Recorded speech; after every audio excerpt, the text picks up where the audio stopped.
Sunday school here. Today we're beginning our story with Genesis chapter 30. In Genesis chapter 30, Rachel, who was Jacob's favorite wife, the reason he first worked 7 years for his uncle, and he betrayed him and gave him the eldest. But he loved Rachel, so he finally succeeded in marrying Rachel. But according to the previous chapters, because God knew the heart of Jacob, that he loved Rachel so much and he didn't love Leah that much, he opened the womb of Leah. Leah first had 4 sons. And then Rachel became jealous. Now in chapter 30, I will read the verse 1 for you to understand in the King James Version.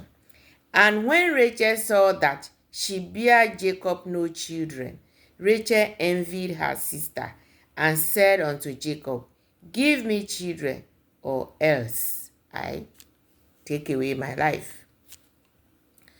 And Jacob was so not happy about this statement coming from Rachel because he loved her so much. Why would she say something like this to him?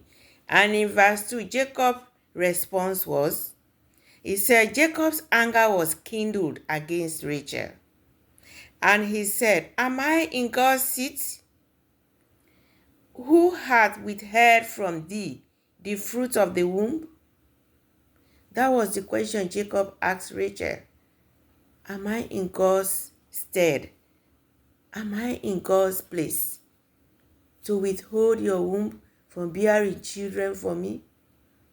And in verse 3, she said, behold, my maid Bilhah shall bear you. I go upon my knees that I may also have children by her. Now she is negotiating with her husband Jacob that he should take her maid Bilhah for wife, so that she can bear children on her behalf. The same thing Sarah did. But let's see, theirs is not going to be like the mistake Sarah did. She was just not happy and she was envious. Her sister, who was not really the first love of the husband, is having children. Why is she not having children? She didn't know that was the work of God to balance things. And she suggested to Jacob to take her maid servant Bilhah for wife. And when Bilhah became Jacob's wife, the first son she bare, let's see, the first son from Rachel's maid was called Dan, D-A-N, meaning, according to Rachel, God had judged me and heard my voice and given me a son. She was happy. Her maid servant has born a child on her behalf for her husband. And it went on, the second son Bilhah gave birth to was Naphtali, meaning, according to Rachel, I have wrestled with my sister and have prevailed. So you see, she is taking that courage that her maid servant is giving birth on her behalf. And look at the names she is naming. So let's read verse 6 and 7. Verse 7 first. And Bilhah, Rachel's maid, conceived again and bare Jacob his second son. And Rachel said, with great wrestlings have I wrestled with my sister, and I have prevailed. And she called his name Naphtali. Genesis 30 verse 8. And then when Leah, who was the first wife, the eldest sister of Rachel, saw this, she too gave her own maid to the husband again. Her own maid was called Zilpah. Zilpah. Jacob took Zilpah for wife, And the first son she bare was, and Leah said, a troop cometh, and she called his name Gad. Genesis 30 verse 11. Gad, G-A-D. So it's now a competition. So this is something that we should learn lessons from. Polygamy is not healthy. Look at this. In those years, they don't marry from outside because of the paganism, idolatry. So they wanted to marry in their family line because they all worship the same true God. Now, two sisters are married to one husband who happens to be their cousin. That's their father's nephew. They are now married to, and they are fighting each other, competing with each other. This is the reason polygamy is never healthy anywhere. And after all these things, we're going to continue. That is why when Christ came, he said he didn't came to abolish the laws, but he came to amend them because he wanted all this fighting to stop. And he established one man, one wife in Christianity. That is the most healthy thing. Although some people can misuse it and do something different or otherwise, but that is the law because of all these things that we are going on. If we go on further in this chapter 30, you'll find out Leah too started giving birth again until she gave birth to 6 children. Even that could not change her, give her her heart desire because she wanted the attention of the husband. He is competing with her younger sister. This husband was meant for her younger sister, but because their dad betrayed his own nephew, this is why all this is happening. He should have waited and find another husband for the eldest. Give the man the wife he desired. But all this is something haunting Jacob himself.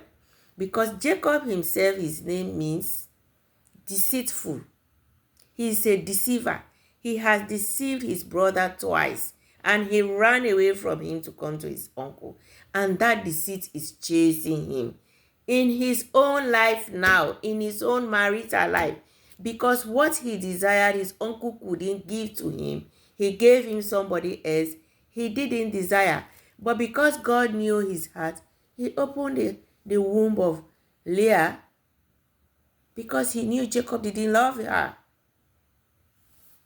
And sealed the womb of Rachel until a point of time. In their old age, Rachel finally gave birth to 2 children. In their own old age. After Leah has had 6 and had given her maid to give birth to 2, which is 8, and Rachel too has given her maid give birth to 2, that amount to 10, and in their old age, Rachel herself gave birth to 2 children. The first one was Joseph, and the last one was Benjamin. And that was the end. Those were the 12 tribes of Israel. Because Jacob's name is finally going to be changed to Israel. When God is finally going to touch him and change his life. When we go further, we are following something. I'm trying to take us to somewhere. That is the reason I am going in this sequence in this book of Genesis. The minute we finish this family line of story, then we're going to proceed with other books in the Bible. But let's read further down in Genesis chapter 30 and verse 13. And Leah said, happy am I, for the daughters will call me blessed. And she called his name Asher. That is the second son Zilpah, her maid, has given birth for Jacob. The first one was Gad. And the second one is Asher. And the meaning of Gad was a troop cometh. And the second son Asher meaning happy am I, for daughters will call me blessed. Still going on.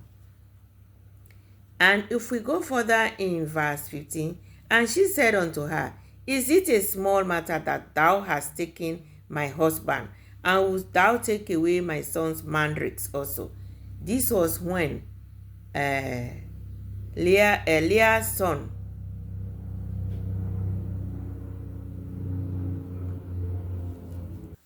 So in verse 14 of Genesis chapter 30, and Reuben went in the days of wheat harvest and found mandrakes in the field and brought them unto his mother Leah.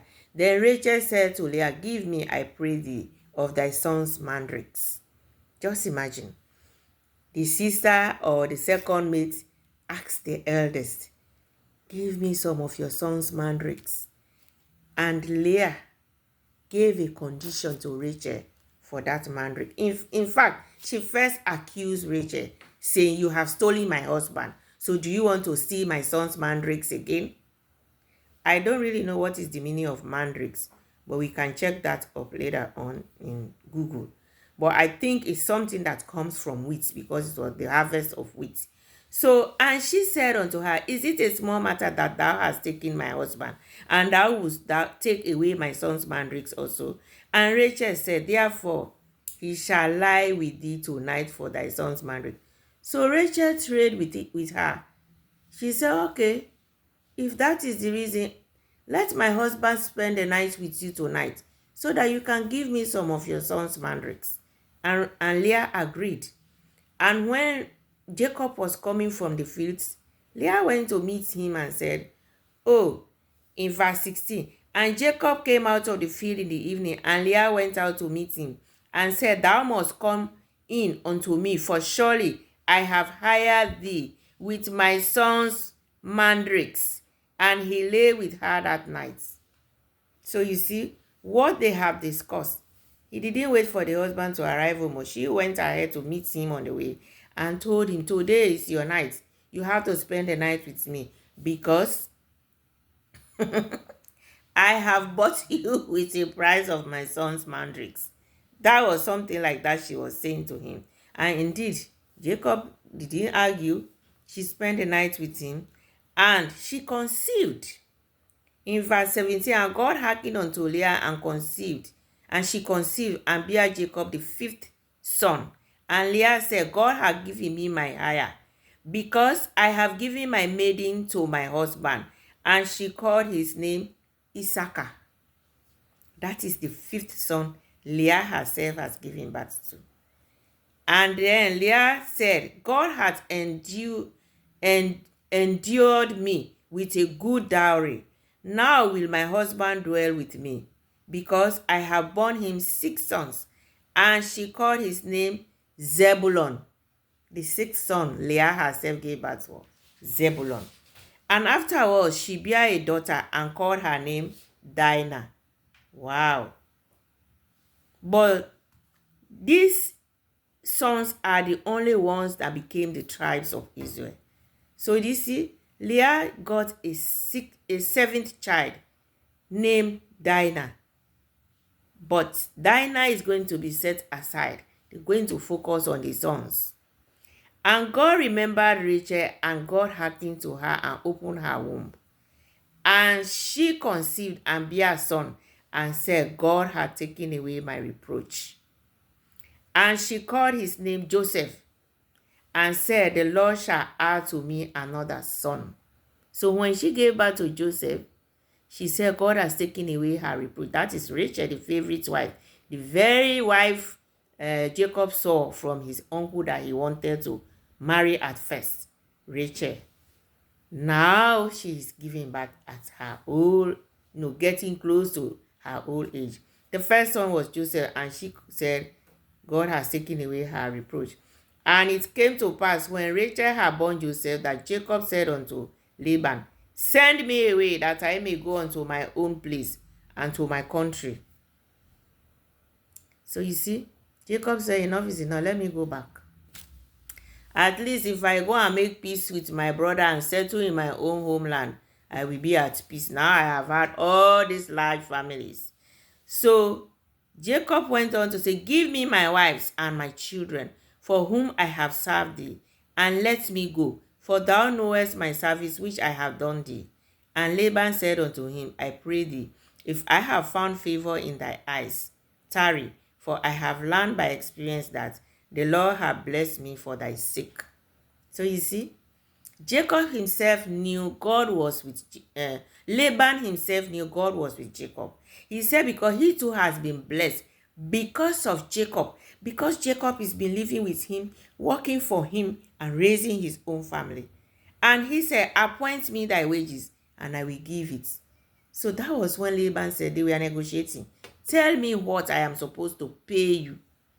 And he said unto him, thou knowest how I have served thee, and how thy cattle was with me. For it was little which thou hadst before I came, and it is now increased unto a multitude, and the Lord hath blessed thee since my coming. Now when shall I provide for my own house also? So you see, Jacob explained to him, when I came, you have very little amount of cattle.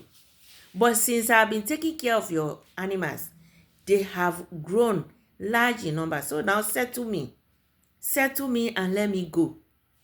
And he said, what shall I give thee? And Jacob said, thou shalt not give me anything. If thou wilt do this thing for me, I will again feed and keep thy flock. I will pass through all the flock today, removing from them all the speckled and spotted cattle, and all the brown cattle among the sheep, and the spotted and speckled among the goats, and of such shall be my hire.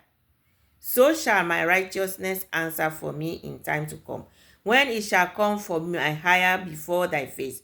Everyone that is not speckled and spotted among the goats, and brown among the sheep, that shall be counted stolen with me.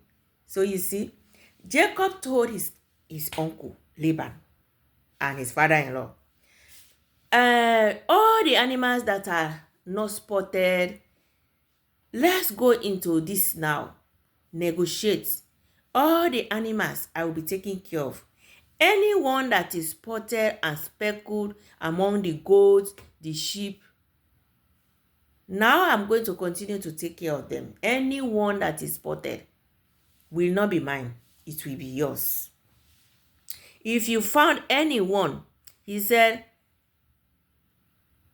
everyone that is not speckled and spotted among the goats and brown among the sheep, that shall be counted stolen with me. So you see, he said, if you don't find any of your animals being speckled and spotted or brown among the sheep, count them stolen by me. So he is saying all the animals now, if you're going to take care, if you see any spotted animal, that will be his, Laban's. And Laban said, behold, I would it might be according to thy word. And he removed that day the he goats that were ring-streaked and spotted, and all the she goats that were speckled and spotted, and everyone that had some white in it, and all the brown among the sheep, and gave them into the hand of his sons. And he set 3 days' journey between himself and Jacob fed the rest of Laban's flocks. So you see, all the animals that were spotted, Laban picked them from among the rest of the animals and gave them to his own sons to take care of. Because Jacob has told him, if I take care of your cattle, anyone that becomes spotted from amongst these animals, count them stolen by me. And Jacob took him rods of green poplar, of the hazel and chesil tree, and peeled white streaks in them, and made the white appear which was in the rods. And he set the rods which he had peeled before the flocks in the gutters in the watering trough, when the flocks came to drink, that they should conceive when they came to drink. And the flock conceived before the rods, brought forth cattle ring-streaked, speckled, and spotted. And Jacob did separate the lambs, and set the faces of the flocks toward the ring-streaked, and all the brown in the flock of Laban. And he put his own flocks by themselves, and put them on not unto Laban's cattle. So Jacob made this suggestion to his uncle because he wanted to play him a trick. I don't know if he was trying to pay him back for the betrayal he has done to him, giving him a wife he didn't deserve. So he asked him now to send him away and let him pay him off. But when the uncle asked him how much is his wage, he said, all I want is, let's go into this agreement that all the animals that are spotted, they are speckled among the goat, the sheep, and the rest. Count them out. If you see anyone amongst the ones that are going to stay with me, that means I stole them. So Laban indeed picked all those animals that were spotted and gave them to his sons to look after them. And the animals that didn't have spots were given to Jacob to take care of. So when Jacob was taking these animals to drink, he got a tree that he will peel the skin off of the branches and put them in the water. So when the animals are drinking, like they come, they draw the water from their mouth, they will raise up their heads to take a breath. They will look at those branches he has stripped off, putting in the water, and they will be looking at them. So when these animals conceive, they are going to give birth to all spotted animals. So just imagine, his uncle gave him animals that were not spotted. Now he's raising animals that are spotted in large number. And he was not doing it to those that were weak. The weak animals, he will leave them and not do that ceremony on them. So all the strong ones were all spotted. And when these ones grow up, large in number, those were Jacob's wages. And all the weak ones that were not spotted were left for his uncle. Deceiver, deceiving, deceiver. So at the end of chapter 30, let's see the last verse in verse 43. And the man increased exceedingly and had much cattle and maid servants and men servants and camels and asses. That was the end of chapter 30.